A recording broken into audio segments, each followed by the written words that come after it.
Welcome to our class. അപ്പോൾ ഇന്ന് നമ്മൾ പഠിക്കുന്നത് 7th സ്റ്റാൻഡേർഡിലെ സോഷ്യൽ സയൻസ് ആണ്. ഇന്ന് നമ്മൾ പഠിക്കുന്നത് സോഷ്യൽ സയൻസിന്റെ 7ാമത്തെ ചാപ്റ്റർ ആണ് നമ്മൾ ഇന്ന് പഠിക്കുന്നത്.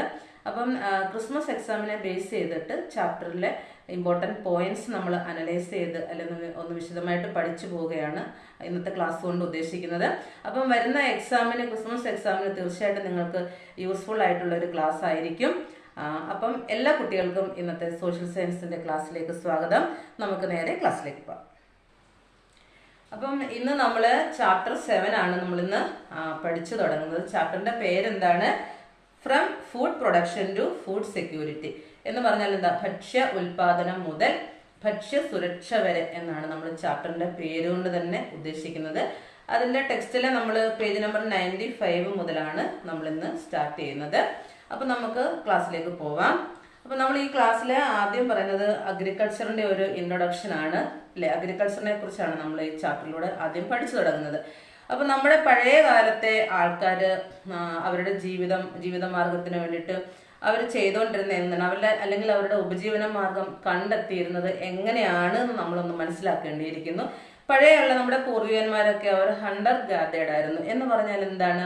അവർ വേട്ടയാടിയിട്ട് അവരുടെ ഉപജീവന മാർഗം നടത്തിക്കൊണ്ടിരുന്ന ഒരു രീതിയായിരുന്നു പുരാതന കാലത്തെ ആൾക്കാർ നയിച്ചുകൊണ്ടിരുന്നത്. പക്ഷെങ്കില് കൃഷി എന്ന ഒരു ഐഡിയ വന്നതോടുകൂടി, അല്ലെങ്കിൽ കൃഷി ഫാമിംഗ് അല്ലെങ്കിൽ അഗ്രികൾച്ചർ എന്നൊരു കോൺസെപ്റ്റ് വന്നതോടുകൂടി തന്നെ ഈ ഹണ്ടർ ഗ്യാദേർഡ് എന്ന് പറയുന്ന ആ ഒരു അവസ്ഥയിൽ നിന്നും മോഡേൺ ലൈഫിലേക്ക് ഒരു പ്രൊമോഷൻ ഉണ്ടാകുകയാണ് ഉണ്ടായത്. അപ്പൊ അത് നമ്മുടെ പേജ് നമ്പർ 95 നമ്മൾ അതിന്റെ ചാപ്റ്ററിലെ അതിന്റെ സെന്റൻസ് ഇങ്ങനെയാണ് പറയുന്നത്: agriculture has played a crucial role in transforming human beings from a hunter gather to a modern man. എന്ന് പറഞ്ഞാൽ എന്താണ്? പഴയകാല ജീവിതത്തിൽ നിന്നും ഇന്നത്തെ അവസ്ഥയിലേക്ക് ആൾക്കാർ വരാനുള്ള ഒരു പ്രൈമറി ഫാക്ടർ എന്ന് പറയുന്നത് എന്താണ്? അഗ്രികൾച്ചർ ആണ്. കൃഷി ആരംഭിച്ചതോടു കൂടിയാണ് ആ ഒരു അവസ്ഥ, അല്ലെങ്കിൽ ഹണ്ടർ ഗ്യാദർ അല്ല അലഞ്ഞു തിരിഞ്ഞ് നമ്മൾ എന്താണ് വേട്ടയാടി ഭക്ഷിച്ചിരുന്ന ഒരു കാലമായിരുന്നു പണ്ടുള്ളത് അല്ലെ, നമ്മുടെ പൂർവികന്മാർക്കുള്ളത്. അതിൽ നിന്നും ഒരു മാറ്റം, അതായത് ഇന്നത്തെ ഒരു ലൈഫിലേക്ക് നമ്മൾ വരാനുണ്ടായ പ്രധാനപ്പെട്ട കാരണം എന്താണ്? അഗ്രികൾച്ചർ ആണ്. അതാണ് നമ്മൾ അതിലൂടെ ആ പേജ് നമ്മൾ മനസ്സിലാക്കേണ്ട ഒരു പ്രധാനപ്പെട്ട കാര്യം. അതാണ് പ്രധാനപ്പെട്ട ഒരു പോയിന്റ് എന്ന് പറയുന്നത്. പിന്നെ നമ്മൾ അവിടെ പഠിക്കുന്നത് പ്രധാനപ്പെട്ട പോയിന്റ് എന്ന് പറയുന്നത് ടൈപ്സ് ഓഫ് ഫാമിംഗ് മെത്തേഡ്സ് ആണ്. ടൈപ്സ് ഓഫ് ഫാമിംഗ് മെത്തേഡ്സ് ആണ് പിന്നീട് നമ്മൾ പ്രധാനമായിട്ടും ശ്രദ്ധിക്കേണ്ട ഒരു ഫാക്ടർ എന്ന് പറയുന്നത് ടൈപ്സ് ഓഫ് ഫാമിംഗ് മെത്തേഡ്സ്. അപ്പം ഫാമിംഗ് മെത്തേഡ്സ് തന്നെ ഒരു രീതിയിലുള്ളതല്ല, പല തരത്തിലുള്ള ഫാമിംഗ് മെത്തേഡ്സ് ആണ് നമുക്കതിൽ പഠിക്കാനുള്ളത്. ഇതൊക്കെ എക്സാമിന് വളരെ ഇമ്പോർട്ടൻ്റ് ആയിട്ടുള്ള പോയിന്റ്സുകളാണ് നമ്മൾ അനലൈസ് ചെയ്ത് പോകുന്നത്. അപ്പൊ ടൈപ്സ് ഓഫ് ഫാമിങ്ങില് നമ്മൾ ആദ്യമായിട്ട് പഠിക്കാൻ പോകുന്ന പോയിന്റ് എന്ന് പറയുന്നത് ഏതാണെന്ന് നോക്കാം. സബ്സിസ്റ്റൻസ് ഫാമിംഗ് എന്നാണ് അതിന്റെ പേര്. എന്താണ്? Subsistence farming. ഈ സബ്സിസ്റ്റൻസ് ഫാമിംഗ് കൊണ്ട് ഉദ്ദേശിക്കുന്നത് എന്താണെന്ന് വെച്ചാൽ ടെക്സ്റ്റിൽ അതിന്റെ ഫസ്റ്റ് പോയിന്റ് തന്നെ കൊടുത്തിട്ടുണ്ട്. This is the method in which farmers produce and use only the products required for their sustenance എന്നാണ് പറഞ്ഞിരിക്കുന്നത്. എന്ന് പറഞ്ഞാൽ എന്താ? സബ്സിസ്റ്റൻസ് ഫാമിംഗ് കൊണ്ട് ഉദ്ദേശിക്കുന്നത് എന്ത് മാത്രമേ ഉള്ളൂ? നമ്മൾ ഫാമിംഗ് അല്ലെങ്കിൽ കൃഷി നമ്മൾ നടത്തുന്നത് എന്തിനു വേണ്ടിയിട്ടുള്ളതാണ്? നമ്മുടെ ആവശ്യങ്ങൾക്ക് വേണ്ടി മാത്രമുള്ളതാണ്. നമ്മുടെ സസ്റ്റനൻസ്, അതായത് നമ്മുടെ നിലനിൽപ്പിന് വേണ്ടി മാത്രമായിരുന്നു നമ്മൾ കൃഷി ചെയ്തിരുന്നത്. അങ്ങനെയുള്ള കൃഷി രീതിക്ക് പറയുന്ന പേരാണ് എന്ത്? സബ്സിസ്റ്റൻസ് ഫാമിംഗ് എന്നുകൊണ്ട് ഉദ്ദേശിക്കുന്നത്. അപ്പം അവിടുത്തെ ഒരു പ്രധാനപ്പെട്ട മറ്റൊരു പോയിന്റ് നിങ്ങൾ മനസ്സിലാക്കേണ്ടത് എന്താണ്?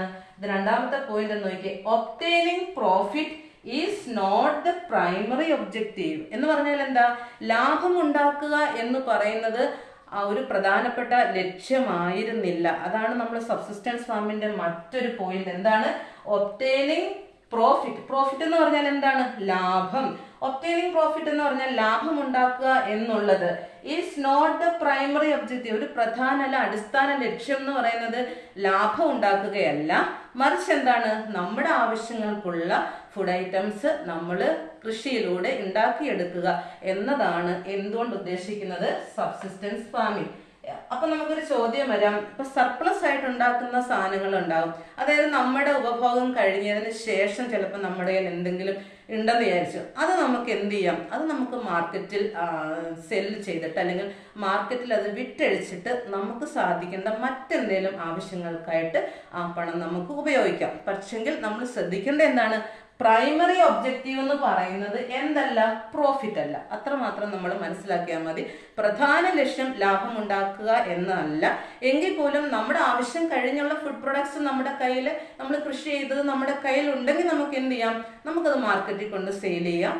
ആ പൈസ നമ്മുടെ മറ്റുള്ള ആവശ്യങ്ങൾക്ക് വിനിയോഗിക്കാം. അപ്പം ഇതാണ് സബ്സിസ്റ്റൻസ് ഫാമിംഗ് കൊണ്ട് ഉദ്ദേശിക്കുന്നത്. ഇതിന്റെ മറ്റൊരു പ്രത്യേകത എന്ന് പറയുന്നത് കോസ്റ്റ്, നമുക്ക് കൃഷിക്ക് ആവശ്യമായ ചിലവെന്ന് പറയുന്നത് വളരെ കുറവാണ്. അതാണ് ഇതിന്റെ മറ്റൊരു പ്രത്യേകത.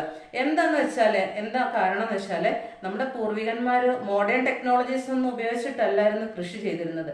എന്താണ് നമ്മുടെ വീട്ടിലൊക്കെ സാധാരണ കാണുന്ന എക്യുപ്മെന്റ്സ് എന്തൊക്കെയാണ്, കത്തി, കൂന്താലി, മമ്മട്ടി, ഇങ്ങനെയൊക്കെയുള്ള സാധനങ്ങൾ ഉപയോഗിച്ചിട്ടാണ്, എക്യുപ്മെന്റ്സ് ഉപയോഗിച്ചിട്ടാണ് ഏത് തരത്തിലുള്ള ഫാമിംഗ് നടത്തിയിരുന്നത്, സബ്സിസ്റ്റൻസ് ഫാമിംഗ്. അതുകൊണ്ട് നമുക്ക് എന്ത് പറയാം, കോസ്റ്റ്, അതിന്റെ ചിലവെന്ന് പറഞ്ഞാൽ സബ്സിസ്റ്റൻസ് ഫാമിങ്ങിന് വേണ്ടിയിട്ടുള്ള നമ്മുടെ കോസ്റ്റ് അല്ലെങ്കിൽ ചിലവെന്ന് പറഞ്ഞാൽ എങ്ങനെയാണ്, കമ്പാരിറ്റീവ്ലി വളരെ കുറവായിരിക്കും.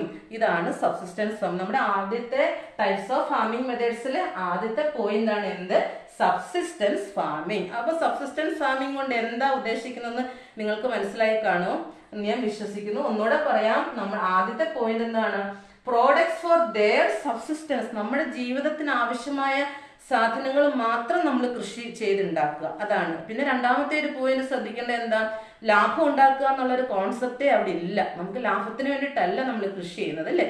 പിന്നെ നമ്മൾ അതുകൊണ്ട് തന്നെ കോസ്റ്റ് വളരെ കുറവാണ്, ചിലവ് വളരെ കുറവാണ്. കാരണം മോഡേൺ എക്യുപ്മെന്റ്സുകളിൽ അഡ്വാൻസ്ഡ് ആയിട്ടുള്ള ടെക്നോളജീസ് ഒന്നും ഉപയോഗിച്ചിട്ടല്ല നമ്മൾ കൃഷി ചെയ്തിരുന്നത്. നമ്മുടെ പഴയ കാലത്തുള്ള സാധനങ്ങളിൽ എക്യുപ്മെന്റ്സ് ഒക്കെ വെച്ചിട്ടാണ് നമ്മൾ കൃഷി ചെയ്തിരുന്നത്. അതുകൊണ്ട് തന്നെ നമുക്ക് എന്താണ്, ചിലവ് വളരെ കുറവാണ്, ഇല്ലേ. പിന്നെ നമ്മുടെ കൺസംഷന് ശേഷം, നമ്മുടെ ഉപയോഗത്തിന് ശേഷം ബാക്കി വരുന്ന സർപ്ലസ് ആയിട്ടുള്ള ഐറ്റംസ് ഒക്കെ നമുക്ക് എന്ത് ചെയ്യാം, സെയിൽ ചെയ്തിട്ട് ആ കിട്ടുന്ന വരുമാനം നമ്മുടെ മറ്റുള്ള ആവശ്യങ്ങൾക്കായിട്ട് നമുക്ക് വിനിയോഗിക്കാം. അതാണ് നമ്മൾ എന്തുകൊണ്ട് ഉദ്ദേശിക്കുന്ന ടൈപ്സ് ഓഫ് ഫാമിങ്ങിലെ ഫസ്റ്റ് പോയിന്റ് ആയ സബ്സിസ്റ്റൻസ് ഫാമിംഗ് കൊണ്ട് ഉദ്ദേശിക്കുന്നത്. അപ്പൊ നമുക്ക് രണ്ടാമത്തെ പോയിന്റ് എന്താണെന്ന് നോക്കാം.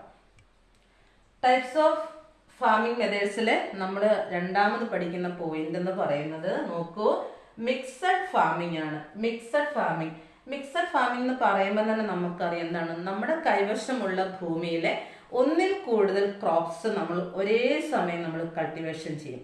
അതാണ് നമ്മൾ എന്തുകൊണ്ട് ഉദ്ദേശിക്കുന്നത്, മിക്സഡ് ഫാമിംഗ് കൊണ്ട് ഉദ്ദേശിക്കുന്നത്. നിങ്ങളുടെ ടെക്സ്റ്റിലെ പേജ് നമ്പർ 96 മിക്സഡ് ഫാമിങ്ങിനെ കുറിച്ച് കൊടുത്തിട്ടുണ്ട്. Mixed farming is the simultaneous cultivation of more than one crop in A given plot of land എന്ന് പറഞ്ഞാൽ എന്താ, നമ്മുടെ കൈവശമുള്ള വസ്തുവിലെ അല്ലെങ്കിൽ ഭൂമിയിലെ ഒരേ സമയം തന്നെ നമ്മൾ ഒന്നിൽ കൂടുതൽ കൃഷി രീതികൾ അവലംബിക്കും. അതാണ് മിക്സഡ് ഫാമിംഗ്. അതിന്റെ മലയാളം വേർഡ് എന്താ, സമ്മിശ്ര കൃഷി എന്നൊക്കെ നമുക്ക് വേണമെങ്കിൽ പറയാം. ഓക്കെ, ഇപ്പൊ ഇതിന്റെ കൂടെ തന്നെ നമുക്ക് ലൈഫ് സ്റ്റോക്ക് റെയറിങ് ചെയ്യാൻ വേണ്ട. ലൈഫ് സ്റ്റോക്ക് റെയറിങ് എന്ന് പറഞ്ഞാൽ എന്താണ് മക്കളെ, കന്നുകാലികളെ വളർത്താം. പിന്നെ അതുപോലെ തന്നെ പോൾട്രി ഫാമിംഗ്, അല്ലെ. പോൾട്രി ഫാമിംഗ് എന്താണ്, കോഴി വളർത്തല്. അതുപോലെ തന്നെ ഫിഷ് ഫാമിംഗ് എന്താണ്, നമുക്ക് മീനെയൊക്കെ വളർത്താം.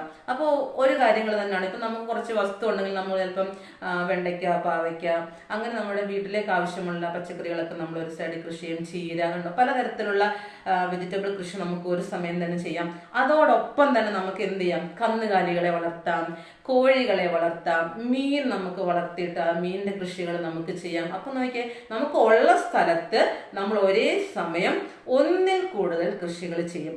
ഈ രീതിക്കാണ്, ഈ ഫാമിംഗ് മെത്തേഡിനാണ് നമ്മൾ എന്ത് പറയുക, മിക്സഡ് ഫാമിംഗ് അല്ലെങ്കിൽ സമ്മിശ്ര കൃഷി എന്ന് പറയുന്നത്. കണ്ടോ, cultivation of more than one crop, ഒന്നിൽ കൂടുതൽ കാര്യങ്ങൾ അല്ലെ ഒന്നിൽ കൂടുതൽ കൃഷി രീതികൾ നമ്മൾ ഒരു സ്ഥലത്ത് ഒരേ സമയം തന്നെ ചെയ്യാൻ പറ്റും.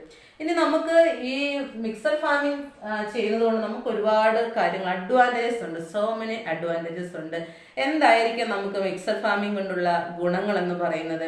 ഇപ്പൊ മിക്സഡ് ഫാമിംഗ് ചെയ്യുമ്പോൾ നമ്മൾ എന്താണ്, നമ്മളവിടെ എന്താണ്, എന്ത് കൃഷി ചെയ്യുന്നുണ്ട്, ലൈഫ് സ്റ്റോക്ക് റെയറിംഗ് ഉണ്ട്. ലൈഫ് സ്റ്റോക്ക് റെയറിംഗ് എന്ന് പറഞ്ഞാൽ പശുക്കളെ വളർത്തുക, അല്ലെ. കന്നുകാലികളെ വളർത്തുക. അപ്പൊ ഈ കന്നുകാലികൾക്ക് കൊടുക്കാനായിട്ട് ആവശ്യമായിട്ടുള്ള പുല്ല് ഇല്ലേ, ആ പുല്ലൊക്കെ നമുക്ക് എവിടെ നിന്ന് ലഭിക്കും? നമ്മുടെ കൃഷിയിടങ്ങളിൽ നിന്ന് തന്നെ നമുക്ക് അവർക്ക് ആവശ്യമായിട്ടുള്ള ഫുഡ് എത്തിച്ചു കൊടുക്കാൻ പറ്റും കന്നുകാലികൾക്ക്. മറിച്ചൊരു വശത്തേക്ക് നോക്കുമ്പോഴെന്താ, നമ്മുടെ കൃഷിക്ക് ആവശ്യമായിട്ടുള്ള ഫെർട്ടിലൈസർ നമുക്ക് എവിടുന്ന് കിട്ടും? നമ്മുടെ പശുവിൽ നിന്ന് അല്ലെങ്കിൽ കന്നുകാലി വളർത്തലിൽ നിന്ന് കിട്ടും. എന്താണ് കന്നുകാലി വളർത്തലിൽ നിന്നും നമുക്ക് ലഭിക്കുന്ന ഫെർട്ടിലൈസർ? കൗഡം. എന്താണ് കൗഡം എന്ന് പറഞ്ഞാൽ? ചാണകം ഇല്ലേ. അപ്പൊ അത് നമ്മുടെ കൃഷിക്ക് നമുക്ക് ഉപയോഗിക്കാം. അപ്പൊ നമുക്ക് അതൊരു അഡ്വാൻറ്റേജ് അല്ലേ? നമ്മുടെ കന്നുകാലികൾക്ക് കൊടുക്കാനുള്ള ഫുഡ് നമ്മുടെ കൃഷിയിടത്തിൽ നിന്ന് തന്നെ ലഭിക്കും. നമ്മുടെ കൃഷിക്ക് ആവശ്യമായ ഫെർട്ടിലൈസർ ആരിൽ നിന്ന് കിട്ടും? നമ്മുടെ കന്നുകാലി വളർത്തലിൽ നിന്ന് നമുക്ക് കിട്ടും. അപ്പം അതുകൊണ്ട് ഈ മിക്സഡ് ഫാമിങ്ങിന്റെ ഒരു പ്രത്യേകത എന്താ? കോസ്റ്റ് വളരെ കുറവായിരിക്കും. എന്താണ്? കോസ്റ്റ് വളരെ കുറയും. ലോവർ കോസ്റ്റ് ഓഫ് പ്രൊഡക്ഷൻ ആണ് മിക്സഡ് ഫാമിങ്ങിനും ഉള്ളത്. എന്തുകൊണ്ടാണ് ഈ ലോവർ കോസ്റ്റ് ഓഫ് പ്രൊഡക്ഷൻ വന്നത്? നമുക്ക് ഫെർട്ടിലൈസർ മേടിക്കാൻ നമുക്ക് പുറത്ത് എവിടേക്കും പോകേണ്ട ആവശ്യമില്ല. കന്നുകാലികൾക്ക് കൊടുക്കാനുള്ള ഫുഡ് നമുക്ക് പുറത്തുനിന്ന് മേടിക്കേണ്ട ആവശ്യമില്ല. ഇതെല്ലാം നമ്മുടെ ഇടത്തിൽ നിന്ന് തന്നെ നമുക്ക് ലഭിക്കും. അതുകൊണ്ട് പൊതുവെ എന്താണ്? കോസ്റ്റ് ഓഫ് പ്രൊഡക്ഷൻ വളരെ കുറവാണ്. ഏതിൽ? മിക്സഡ് ഫാമിങ്ങിൽ. അപ്പൊ മിക്സഡ് ഫാമിംഗ് നമുക്ക് വളരെ ബെനിഫിഷ്യറി ആയിട്ടുള്ള ഒരു ഫാമിംഗ് മെത്തേഡാണ് അല്ലേ. അപ്പൊ മിക്സഡ് ഫാമിംഗ് എന്ന് പറഞ്ഞാൽ എന്താണ് മനസ്സിലാക്കേണ്ടത്? Cultivation of more than one crop at the same land same time അല്ലേ. ഒരേ സമയം നമുക്ക് ലഭ്യമായിട്ടുള്ള ഭൂമിയിലെ ഒന്നിൽ കൂടുതൽ കൃഷികൾ നമുക്ക് ചെയ്യാം. അതുകൊണ്ട് നമുക്ക് അഡ്വാൻറ്റേജസ് മാത്രമേ ഉള്ളൂ. നമുക്ക് കോസ്റ്റ് ഓഫ് പ്രൊഡക്ഷനും തീരെ കുറവാണ്. അപ്പൊ നമുക്ക് ഇത് 2 പോയിന്റായി നമുക്ക് 3ാമത്തെ പോയിന്റിലേക്ക് പോകാം. ടൈപ്സ് ഓഫ് ഫാമിങ്ങിലെ 3ാമത്തെ പോയിന്റ് ആണ് എന്ത്? Cultivation of plantation crops. Plantation crops എന്ന് നമ്മൾ ഉദ്ദേശിക്കുന്നത് എന്താണ്? തോട്ടവിള കൃഷി. മലയാളത്തിൽ നമുക്ക് അതിനെ എന്ത് പറയാം? തോട്ടവിള കൃഷി എന്ന് പറയാം. അപ്പൊ കൾട്ടിവേഷൻ ഓഫ് പ്ലാന്റേഷൻ ക്രോപ്സ് ആണ് നമ്മുടെ ടൈപ്സ് ഓഫ് ഫാമിങ്ങിലെ 3ാമത്തെ പോയിന്റ്. ഇനി ഈ പ്ലാന്റേഷൻ ക്രോപ്സ് അല്ലെങ്കിൽ ഈ തോട്ടവിള കൃഷിയൊക്കെ നമ്മുടെ രാജ്യത്ത് ആരംഭിച്ചത് എന്നാണ്? നമ്മുടെ ബ്രിട്ടീഷുകാര് വന്നതിന് ശേഷമാണ്. നോക്കൂ, വിത്ത് the arrival of British, that is 19th century. നമ്മുടെ ബ്രിട്ടീഷുകാർ നമ്മുടെ ഇന്ത്യയിൽ വന്നതിന് ശേഷമാണ് നമ്മൾ ഏതിന്റെ കൃഷികൾ ആരംഭിച്ചത് മക്കളെ? തോട്ടവിള കൃഷി നമ്മൾ ആരംഭിച്ചത്. എന്നാണ് നമ്മൾ ഇതിന് ആരംഭം കുറിച്ചത്? 19th centuryയിലാണ് നമ്മൾ തോട്ടവിള കൃഷി ആരംഭിക്കാനായിട്ട് തുടങ്ങിയത്. ആരാണ് അതിന് കാരണമായത്? ബ്രിട്ടീഷുകാരാണ് അല്ലെ. ബ്രിട്ടീഷുകാരുടെ വരവോട് കൂടിയാണ് നമ്മൾ ഏത് കൃഷി ആരംഭിച്ചത് മക്കളെ? തോട്ടവിള കൃഷി ആരംഭിച്ചത്. ഇനി ഈ തോട്ടവിള കൃഷി അല്ലെങ്കിൽ പ്ലാന്റേഷൻ ക്രോപ്സ് എന്ന് പറഞ്ഞാൽ എന്തൊക്കെയാണ് ആ ക്രോപ്സിൽ ഉൾപ്പെടുന്നതെന്ന് നമുക്ക് നോക്കാം. നോക്കൂ, എന്തൊക്കെയാണ് ക്രോപ്സിലെ പ്ലാന്റേഷൻ ക്രോപ്സ് കൊണ്ട് നമ്മൾ ഉദ്ദേശിക്കുന്നത്? എന്തൊക്കെ വിളകളാണ്? Tea, coffee, cloves, cardamom, pepper etcetera. Tea എന്ന് പറഞ്ഞാൽ നമുക്ക് അറിയാലോ എന്താണ്? ചായ. ഇത് കാപ്പി. കോഫി എന്ന് പറഞ്ഞാൽ കാപ്പി. ക്ലോവ്സ് എന്ന് പറഞ്ഞാൽ എന്താണ്? ക്ലോവ്സ് നമ്മുടെ ഗ്രാമ്പു അല്ലെ. ഗ്രാമ്പു കണ്ടിട്ടില്ലേ എല്ലാവരും? ഗ്രാമ്പു. കാർഡമം എന്ന് പറഞ്ഞാൽ ഏലക്ക. പെപ്പർ എന്ന് പറഞ്ഞാൽ എന്താ? കുരുമുളക്. അപ്പൊ പ്ലാന്റേഷൻ ക്രോപ്സ് എന്ന് പറയുന്ന ഏതൊക്കെയാണ്? ഏതൊക്കെ വിളകളാണ്? നമുക്ക് എക്സാമിനൊക്കെ ചോദിക്കാൻ സാധ്യതയുണ്ട്. പ്ലാന്റേഷൻ ക്രോപ്സ് എന്ന് പറയുമ്പോൾ കുറച്ച് വിളകളുടെ പേര്, ക്രോപ്സിന്റെ പേര് എന്നിട്ട് പ്ലാന്റേഷൻ ക്രോപ്സിൽ ഉൾപ്പെടുന്നത് ഏത്, ഉൾപ്പെടാത്തത് ഏതെന്നൊക്കെയുള്ള ക്വസ്റ്റ്യൻസ് വരാം. അപ്പൊ പ്ലാന്റേഷൻ ക്രോപ്സ് ഏതാണ്? Tea, coffee, cloves, cardamom, pepper etcetera. ഇതൊക്കെയാണ് പ്ലാന്റേഷൻ ക്രോപ്സ് എന്ന് പറയുന്നത്. അപ്പൊ പ്ലാന്റേഷൻ ക്രോപ്സിന്റെ ഒരു അഡ്വാൻറ്റേജ് എന്ന് പറയുന്നത് എന്താണെന്ന് അറിയാമോ? നമുക്കൊരു ലോങ് ടൈം ഇൻകം, ഒരു ദീർഘകാല വരുമാനം തന്നെ നമുക്ക് ഏതിൽ നിന്ന് ലഭ്യം? ഏതിന്റെ കൾട്ടിവേഷനിലൂടെ നമുക്ക് ലഭ്യമാണ് മക്കളെ? പ്ലാന്റേഷൻ ക്രോപ്സിന്റെ കൾട്ടിവേഷനിലൂടെ നമുക്ക് ഒരു അഡ്വാൻറ്റേജസ് എന്താണ്? ലോങ് ടൈം ഇൻകം, ഒരു ദീർഘകാല വരുമാനം നമുക്ക് ലഭ്യമാണ്. മറ്റൊരു പ്രത്യേകത എന്ന് പറഞ്ഞാൽ എന്താണ്? കോസ്റ്റ് ഓഫ് പ്രൊഡക്ഷൻ വളരെ കുറവാണ്. കമ്പാരിറ്റീവ്ലി കുറവാണ്. എന്ത്? Cost of production. അത് പ്ലാന്റേഷൻ ക്രോപ്സിന്റെ 2 അഡ്വാൻറ്റേജസ് ആണ്. അപ്പൊ പ്ലാന്റേഷൻ ക്രോപ്സിന്റെ കൾട്ടിവേഷൻ കൊണ്ട് നമ്മൾ ഉദ്ദേശിക്കുന്നത് എന്നാണ് cultivation of plantation crops start ചെയ്തത്? With the arrival of British. എന്നാണ്? 19th centuryയിലാണ്. എന്തൊക്കെയാണ് plantation crops? Tea, coffee, cloves. Cloves എന്നൊക്കെ പറയുമ്പോൾ എന്താണെന്ന് മനസ്സിലാക്കണം. ഗ്രാമ്പു ആണ്. കാർഡമം എന്ന് പറയുന്നത് നമ്മുടെ ഏലക്കയാണ്. പെപ്പർ നമ്മൾ കേട്ടിട്ടുണ്ടാവില്ലേ? കുരുമുളക്. ഇതൊക്കെയാണ് നമ്മുടെ പ്ലാന്റേഷൻ ക്രോപ്സ് എന്ന് പറയുന്നത്. പിന്നെ അഡ്വാൻറ്റേജസ് എന്ന് പറയുന്നത് എന്താണ്? നമുക്കൊരു ലോങ് ടൈം ഇൻകം നമുക്ക് ലഭിക്കും. മാത്രമല്ല നമ്മുടെ കയ്യിൽ നിന്ന് വരുന്ന ചിലവ്, പ്ലാന്റേഷൻ ക്രോപ്സിന്റെ കൾട്ടിവേഷന് നമുക്ക് വരുന്ന ചിലവെന്ന് പറയുന്നത് എന്താണ്? കമ്പാരിറ്റീവ്ലി വളരെ കുറവായിരിക്കും. അപ്പൊ മൂന്നാമത്തെ പോയിന്റ് എല്ലാവർക്കും മനസ്സിലായി കാണല്ലോ. എന്താണ്? Cultivation of plantation crops. Plantation crops എന്ന് പറഞ്ഞാൽ എന്താണ്? തോട്ടവിള കൃഷിയാണ് ഉദ്ദേശിക്കുന്നത്. അപ്പൊ നമുക്ക് ഫോർത്ത് ആൻഡ് ലാസ്റ്റ് പോയിന്റൂടെ നോക്കാം. ടൈപ്സ് ഓഫ് ഫാമിങ്ങിലെ നമ്മുടെ ഫോർത്ത് പോയിന്റ് എന്ന് പറയുന്നത് എന്താണ്? Cultivation of commercial crops. എന്താണ് ഈ കൊമേഴ്ഷ്യൽ ക്രോപ്സ് എന്ന് നമ്മൾ ഉദ്ദേശിക്കുന്നത്? എന്താ? വാണിജ്യ അടിസ്ഥാനത്തിൽ നമ്മൾ കൃഷി ചെയ്യുന്ന ക്രോപ്സ് ആണ് നമ്മൾ എന്തുകൊണ്ട് ഉദ്ദേശിക്കുന്നത്? Cultivation of commercial crops. വാണിജ്യം എന്ന് പറഞ്ഞാൽ ഇനി എന്താണ്? നമ്മൾ കച്ചവടം ചെയ്യാൻ വേണ്ടിയിട്ട്. നമ്മൾ സബ്സിസ്റ്റൻസ് ഫാമിങ്ങിൽ എന്താ പഠിച്ചത്? നമ്മൾ അവിടെ കൾട്ടിവേഷൻ ചെയ്യുന്നത് എന്തിനായിരുന്നു മക്കളെ? നമ്മുടെ ദൈനംദിന ആവശ്യങ്ങൾക്കായിട്ടുള്ള ക്രോപ്സ് ആണ് നമ്മൾ അവിടെ കൾട്ടിവേഷൻ ചെയ്തുകൊണ്ടിരുന്നത്. പക്ഷെങ്കിൽ കൊമേഴ്സ്യൽ ക്രോപ്സ് എന്ന് പറഞ്ഞാൽ നമ്മൾ എന്താ ഉദ്ദേശിക്കുന്നത്? വാണിജ്യ അടിസ്ഥാനത്തിൽ അല്ലെങ്കിൽ കച്ചവടത്തിനെ ലക്ഷ്യമാക്കി ലാഭം ഉണ്ടാക്കുക എന്നുള്ള ലക്ഷ്യത്തോടു കൂടി നമ്മൾ കൃഷി ചെയ്യുന്ന ക്രോപ്സ് ആണ് എന്തുകൊണ്ട് ഉദ്ദേശിക്കുന്നത്? കൾട്ടിവേഷൻ ഓഫ് കൊമേഴ്സ്യൽ ക്രോപ്സ് എന്നുകൊണ്ട് ഉദ്ദേശിക്കുന്നത്. കണ്ടോ? കൾട്ടിവേഷൻ ഓൺ കൊമേഴ്സ്യൽ ബേസിസ്, വാണിജ്യ അടിസ്ഥാനത്തിലായിരിക്കും നമ്മൾ അവിടെ കൃഷി രീതികൾ ചെയ്യുക. അങ്ങനെയുള്ള ക്രോപ്സ് ആയിരിക്കും നമ്മൾ ചെയ്യുക. അപ്പം ഇവിടെ നോക്കിയേ, ഈ കൊമേഴ്സ്യൽ ക്രോപ്സ് എന്ന് പറയുമ്പം എന്തൊക്കെ അതിൽ ഉൾപ്പെടുന്ന ക്രോപ്സ് നോക്കൂ. റബ്ബർ ഇല്ലേ? നമ്മൾ ഒരുപാട് മാർക്കറ്റില് നമുക്ക് ഡിമാൻഡ് ഉള്ള ഒരു ക്രോപ്പാണ് എന്ത്? ക്രോപ്സ് ആണ് റബ്ബർ എന്നുകൊണ്ട് ഉദ്ദേശിക്കുന്നത് അല്ലേ? ഇപ്പൊ മാർക്കറ്റിലൊക്കെ ഭയങ്കര ഡിമാൻഡ് അല്ലേ റബ്ബർ. അപ്പൊ നമ്മൾ റബ്ബർ നമ്മൾ കൃഷി ചെയ്യുന്നതിലൂടെ നമുക്ക് എന്ത് ചെയ്യാം? നമുക്ക് ടയർ ഫാക്ടറീസ് അല്ലെ ടയർ ഇൻഡസ്ട്രി ഒക്കെ നമുക്ക് തുടങ്ങാൻ പറ്റും. ഒരു വ്യവസായ മേഖല തന്നെ നമുക്ക് അതിലൂടെ ആരംഭിക്കാനായിട്ട് സാധിക്കും. അടുത്ത ക്രോപ്പ് എന്ന് പറയുന്നത് എന്താണ്? Sugar cane.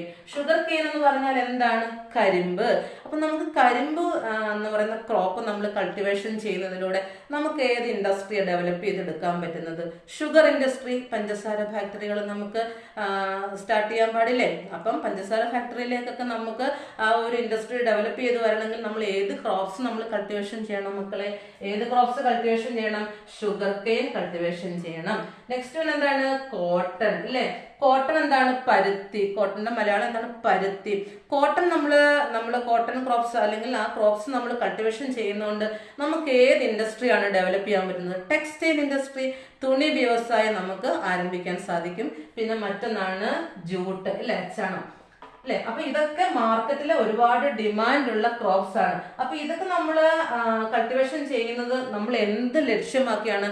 കൊമേഴ്സ്യൽ ബേസിലാണ് നമ്മളത് കൾട്ടിവേഷൻ ചെയ്യുന്നത്. അതിലൂടെ നമുക്ക് എന്താണ് ഏൺ ചെയ്യാൻ പറ്റുന്നത്? നമുക്ക് പ്രോഫിറ്റ് ആണ് നമ്മൾ അവിടെ ലക്ഷ്യമിടുന്നത്. നമ്മുടെ സസ്റ്റനൻസ് മാത്രമല്ല, നമ്മൾ പ്രോഫിറ്റിനെ ലക്ഷ്യമാക്കി അല്ലെങ്കിൽ ലാഭം ഉണ്ടാക്കാൻ വേണ്ടിയിട്ട് നമ്മൾ കൃഷി ചെയ്യുന്ന ഒരു രീതിയാണ് എന്ത്? കൾട്ടിവേഷൻ ഓഫ് കൊമേഴ്സ്യൽ ക്രോപ്സ് എന്നുകൊണ്ട് നമ്മൾ ഉദ്ദേശിക്കുന്നത്. ഇനി നമ്മളിവിടെ ശ്രദ്ധിക്കേണ്ട ഒരു കാര്യം, നമ്മൾ കച്ചവടത്തിന് വേണ്ടിയിട്ടാണ് നമ്മൾ ഈ ക്രോപ്പ് എന്താണ് കൊമേഴ്സ്യൽ ക്രോപ്സ് നമ്മൾ കൾട്ടിവേഷൻ ചെയ്യുന്നത്. അപ്പൊ നമ്മൾ എപ്പോഴും എന്ത് ചെയ്യണം? മോഡേൺ ടെക്നോളജീസ് ഒക്കെ അഡോപ്റ്റ് ചെയ്യേണ്ടി വരും അല്ലെ? നമ്മുടെ പഴയ കാലത്തെ കൂന്താലിയും മമ്മട്ടിയും കൊണ്ടൊക്കെ നമ്മൾ കൃഷി ചെയ്ത് കഴിഞ്ഞാൽ നമുക്ക് കൊമേഴ്സ്യൽ ബേസിസിൽ നമുക്ക് ഒരിക്കലും എന്ത് ചെയ്യാൻ പറ്റത്തില്ല? ക്രോപ്സിനെ കൾട്ടിവേഷൻ ചെയ്യാനായിട്ട് സാധിക്കില്ല. അപ്പൊ നമ്മൾ മോഡേൺ ടെക്നോളജീസ് ഒക്കെ ഒരുപാട് അഡോപ്റ്റ് ചെയ്യേണ്ടി വരും.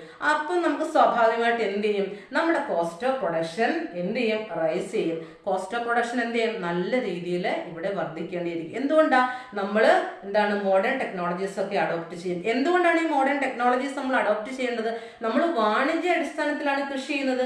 നമ്മുടെ വീട്ടാവശ്യത്തിന് നമ്മൾ കൃഷി ചെയ്യല്ലോ. നമ്മുടെ വീട്ടാവശ്യത്തിന് ചെയ്യുമ്പോൾ വീട്ടിലുള്ള എക്യുപ്മെന്റ്സ് ഒക്കെ വെച്ചിട്ട് നമുക്ക് ചെയ്താൽ മതി. നമുക്ക് ലാഭം ഉണ്ടാക്കുക എന്നുള്ളത് നമ്മുടെ പ്രൈമറി ഒബ്ജക്റ്റീവ് അല്ല ഇല്ലേ? അപ്പം അതേസമയം കൊമേഴ്സ്യൽ ക്രോപ്സിന്റെ കൾട്ടിവേഷൻ നമ്മുടെ പ്രൈമറി ഒബ്ജക്റ്റീവ് എന്താണ്? ഏണിംഗ് മോർ പ്രോഫിറ്റ്, കൂടുതൽ ലാഭം ഉണ്ടാക്കുക, കച്ചവടത്തിലൂടെ കൂടുതൽ ലാഭം ഉണ്ടാക്കുക എന്നുള്ളതാണ്. അതുകൊണ്ട് തന്നെ മോഡേൺ ടെക്നോളജീസ് അഡോപ്റ്റ് ചെയ്യണം. So the cost of production is very high ആയിരിക്കും ഇല്ലേ? അപ്പം ഏതൊക്കെയാണ് നമ്മൾ ഈ കൊമേഴ്സ്യൽ ക്രോപ്സ് ഉദ്ദേശിക്കുന്നത്?